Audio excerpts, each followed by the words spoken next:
Bonjour à tous. Je voudrais revenir aujourd'hui sur des options d'usinage contour pour faire des moulures. On a la possibilité d'usiner par le haut ou par le bas. On a également la possibilité de monter ou de descendre l'outil, d'avancer ou de reculer le guide et de faire des épaulements. Ces options se retrouvent également dans Usinage Moulure, le plugin gratuit. Si je prends cette partie-là, que je fais un clic droit souris, je retrouve ces options par le bas ou par le haut et la possibilité de descendre ou de monter l'outil et d'avancer le guide. On va regarder comment ça se passe avec Usinage Contour. Je lance Usinage Contour. Je vais choisir de faire un chanfrein par le bas.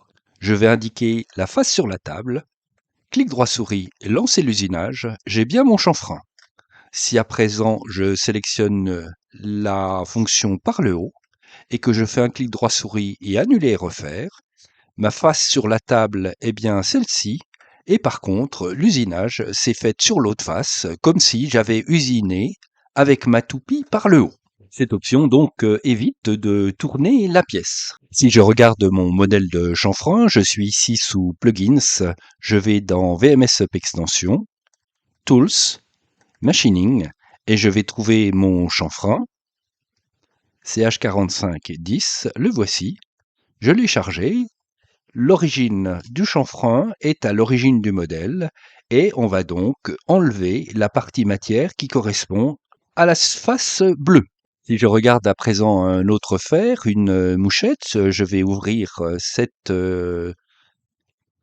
définition. Voici donc ma mouchette et on voit qu'elle est décalée par rapport à l'origine. Le chemin de l'outil qui est indiqué va promener le fer le long de ce point origine et on va voir donc que la mouchette est décalée. On va repartir de notre pièce. Je lance de nouveau usinage contour. Je sélectionne ma mouchette, la face sur la table, l'arrête contre le guide, je lance l'usinage et on voit bien que ma mouchette est donc décalée par rapport à mon chemin de l'outil. Je vais monter mon outil, par exemple de 10 mm, clic droit souris, annuler et refaire, ma mouchette descend. Je vais me remettre à 0 et cette fois avancer le guide de par exemple 5 mm. Je valide, clic droit souris, annuler et refaire.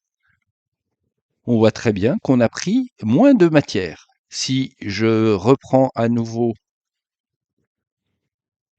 une avancée de guide à 0 et que je fais annuler et refaire, j'ai usiné tout mon profil. Donc on va pouvoir, comme à l'atelier, monter ou descendre l'outil avec le même fer ou avancer le guide de manière à prendre moins de matière. Ceci évite donc d'avoir affaire à dessiner, modéliser plusieurs fers suivant les configurations qu'on veut. Je relance usinage contour avec un chanfrein. Je vais mettre à présent deux épaulements, un de 10, l'autre de 20 à la fin. Je vais cliquer la face, le guide et le début de l'usinage qui est ici. Je lance mon usinage. J'ai bien ici 10 mm et l'usinage s'arrête à 20 mm. Clic droit souris, annuler l'usinage. Je vais relancer en cliquant cette fois-ci de ce côté-là, lancer l'usinage. Mon épaulement de 10 va se mettre de ce côté-là et mon épaulement de 20 de l'autre côté. Voici donc rapidement ces options, ces pointages possibles pour les usinages avec usinage contour.